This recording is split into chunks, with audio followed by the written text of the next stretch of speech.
What's up everyone, welcome to today's video. Welcome to the Video Game Fight School channel. Thank you very much for tuning in. So based on my last video, most of you already know that I mentioned that one of the better ways that you can kind of make your way or navigate through this conundrum of having some of your games, including Gotham Knights, that you're looking forward to, being stuck on, say, a particular console or platform, is to consider possibly getting a next-gen console that's not necessarily going to break bank. But here's the problem. It appears that open-mindedness, especially in the gaming world, is kind of hard to come by. And I can see how Gotham Knights got a lot of flack because sometimes in the gaming world, we're in a sense too dogmatic to, recognize, and sometimes it's bad for our own specific needs and purposes. So let me go ahead and emphasize this. I was just scrolling around the Twitters, and Xbox, they just put in a little tweet. They said, this just in, Xbox Series S and Xbox Game Pass voted #1 duo providing the best value in gaming. Source, us. Okay, so they were being silly, but this is a statement where if you look at it from an objective perspective, this is actually currently the best value in gaming as it stands right now. But I'm certain that maybe someone out there is going to disagree. Well, what do you know? On Twitter, people are like, voted by who? It's definitely not a subpar console that will hold down a whole generation and Game Pass to make sure nobody spends money on games. It's okay to make a mistake, quick turn around and fix this. Someone said PC stays the best. Sorry, consoles are quite lackluster. Still to a PC. Ratio plus PC best console. Blah, blah, blah, blah, blah.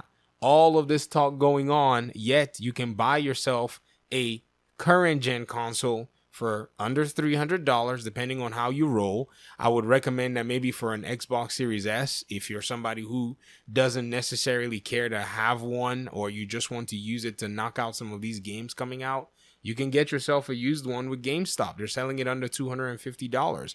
This is value proposition more than anything else. You're in a position where you can't really be choosing right now, but you have something that, is a necessity that's out there. And I think, like I said, this is where gamers can be so dogmatic, where sometimes we can miss the point or even miss the obvious right in front of us. Now, you can choose to also not buy any console. I'm not saying everybody has to go do that if they don't have the next gen. Funds and resources are limited. I'm just putting this out there as there's an option for many folk to be able to get their hands on these consoles as much as they want. But the dogmatism is something, is that even a word? But the, flair to go into the dogmatic sometimes can stifle the possibilities that are out there. And I think this is where many gamers have expressed their frustration from. I saw this a long time ago. Many of you know Gotham Knights was the punching bag of the superhero gaming community and more. It just pretty much was that thing where everybody thought it, wise to whack this game left and right and pretty much move into all kinds of different criticisms, some of them sensible, some of them not sensible. But it just appeared to be that many did not recognize that, hey, we're in a whole different time and in a whole different season. It might be a situation where being able to improvise is the best thing that's available. Now, I've mentioned and I've said this story before. In my opinion, when I got my PlayStation 5, I actually scheduled to get my PlayStation 5 around April of last year. But somewhere, somehow, a buddy of mine was able to find that there were 13 units at a Walmart in a different state, one whole border away.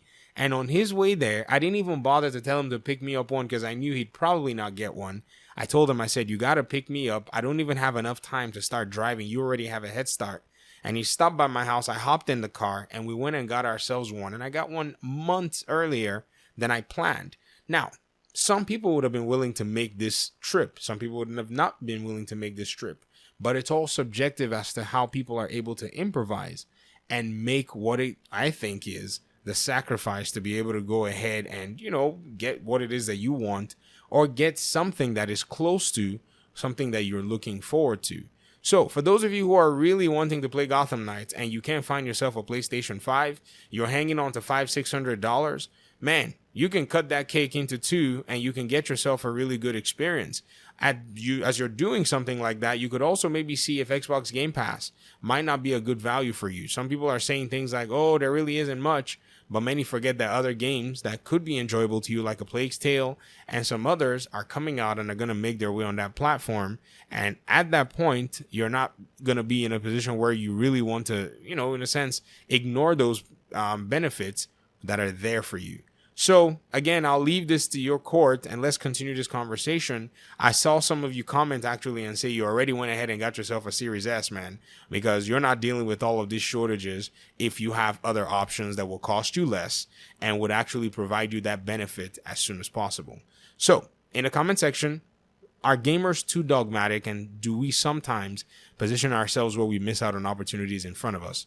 Talk to me in the comment section and hopefully we'll speak soon. Peace out.